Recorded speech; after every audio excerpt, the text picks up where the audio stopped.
Hi, I'm Amanda from Social Enterprise Northern Ireland. Today I'm going to give you a presentation on the introduction to what is social enterprise. A brief overview of the agenda today is we're going to look at who Social Enterprise NI are, in case you're not aware of who we are as an organisation. The definition of social enterprise, looking at how charities differ from social enterprises and things to consider. Then we will look very briefly at legal structures that you can be as a social enterprise, some top tips to wrap it up, and then where you can get support. Social Enterprise Northern Ireland, we're the representative body for all social enterprises in Northern Ireland. We were formed back in October 2012, so we're just about 10 years old. We manage and deliver the Social Economy Work Programme on behalf of the Department for Economy.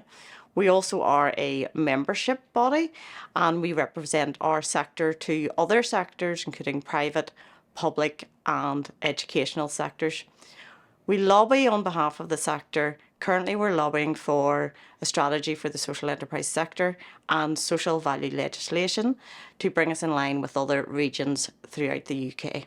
We also are the secretariat for the All-Party Working Group and we have a position on the Department of Finance's Procurement Board. So that's kind of us in a nutshell. If you haven't been in contact with us before, we very much welcome you giving us a shout.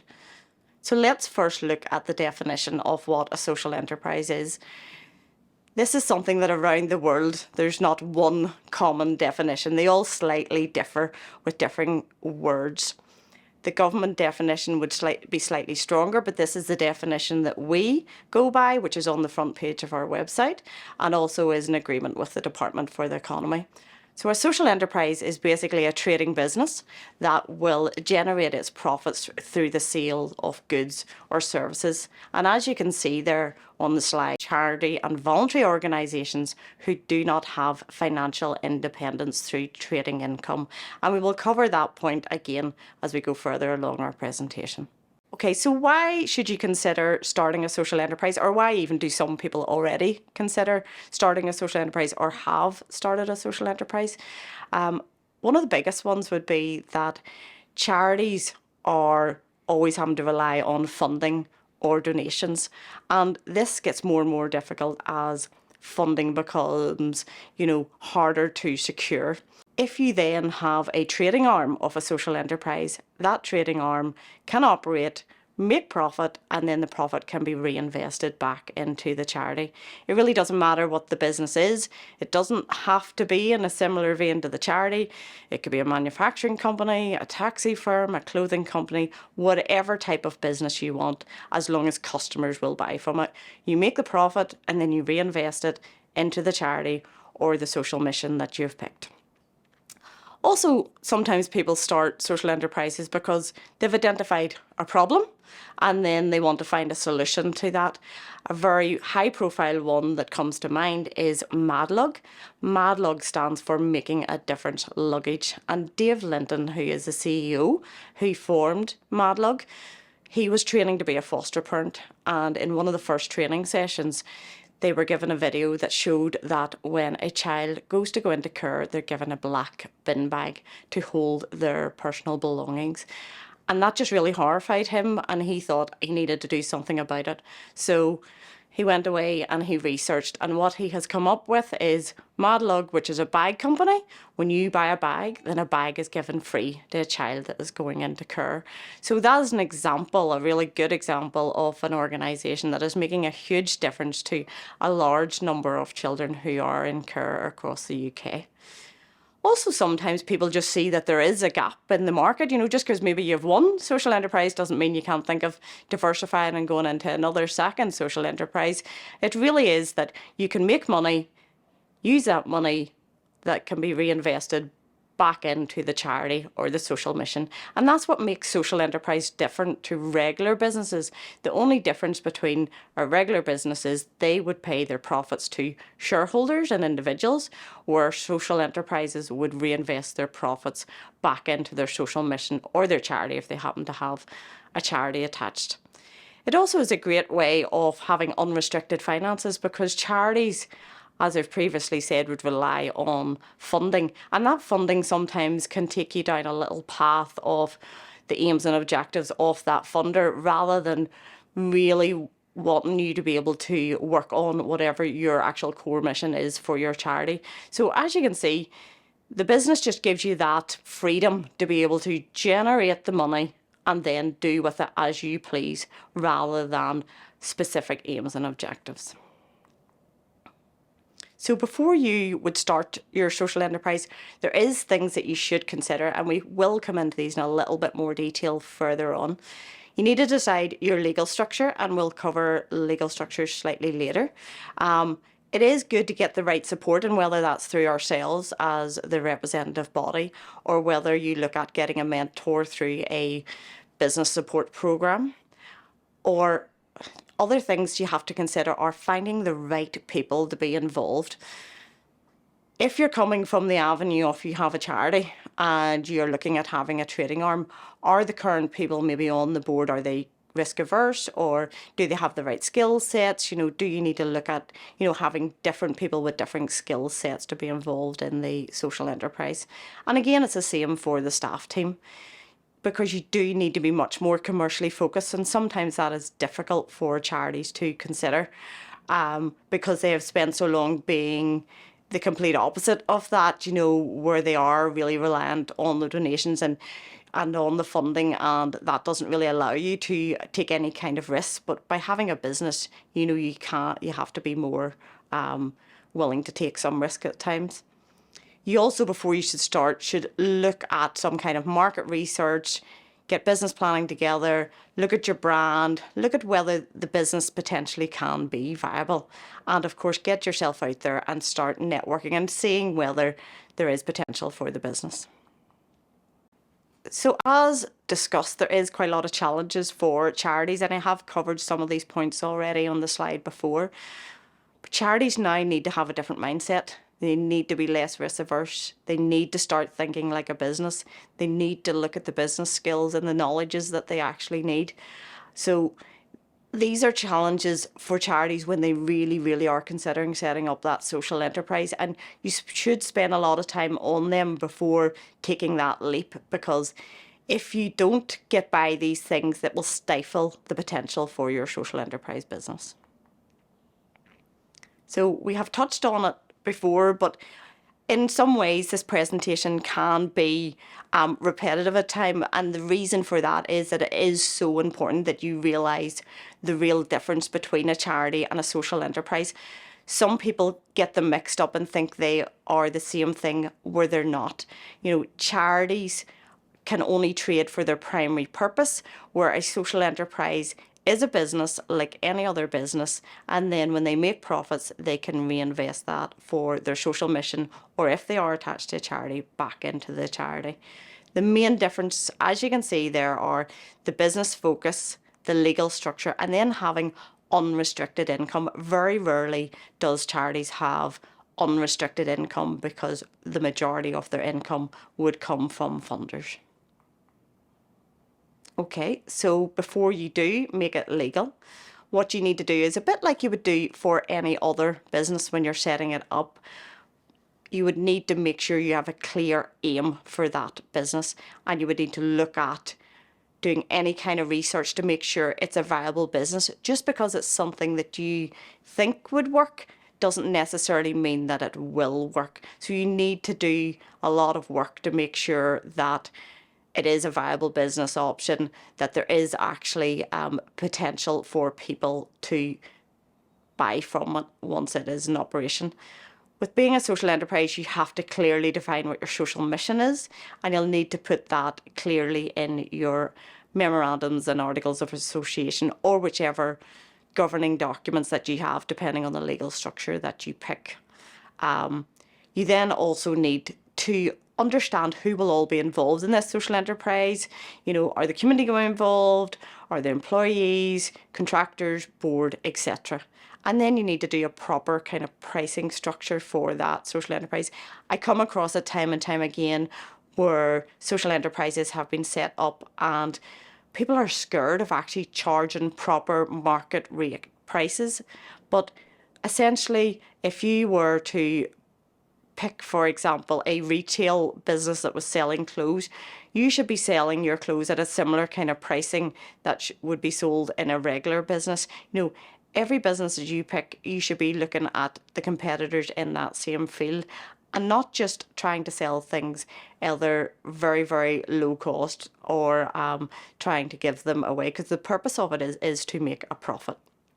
You also, of course, do need to work out whether the organisation can be financed before you start. Is there some of your own money that you can help set it up? Do you need to go and get some business investors, or can you get some grants to set it up? Because it is difficult to start a business because there's an awful lot of costs involved. So the important part is then why make it legal, and I'm not going to run through all those points, but basically, like any other business, the reason to make it legal is, to make sure that you actually can ensure that the business is viable in the eyes of the law. It needs to be registered with Companies House. You need to have an actual legal framework. You need to have rules and regulations that you trade by. And by having your legal identity, it means that, should you come across any issue down the line, whether that is with, employees involved or whether with finances or whatever the issue is, you're legally covered because you're going by the legal standards that are set out there by businesses. Okay, so we're briefly going to look at the different legal structures for social enterprise. I'm not going to spend an awful lot of time on this because it is a huge minefield of a topic, because there's lots of different legal structures that you can be.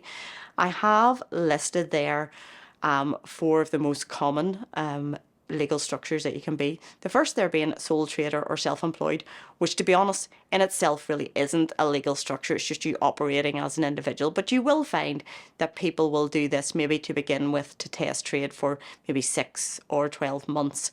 But if you're ever going to go down the line of securing funding for that business, a funder will never give funding to a sole trader. So you need to look at something more like either a company limited by guarantee, a community interest company, or a cooperative.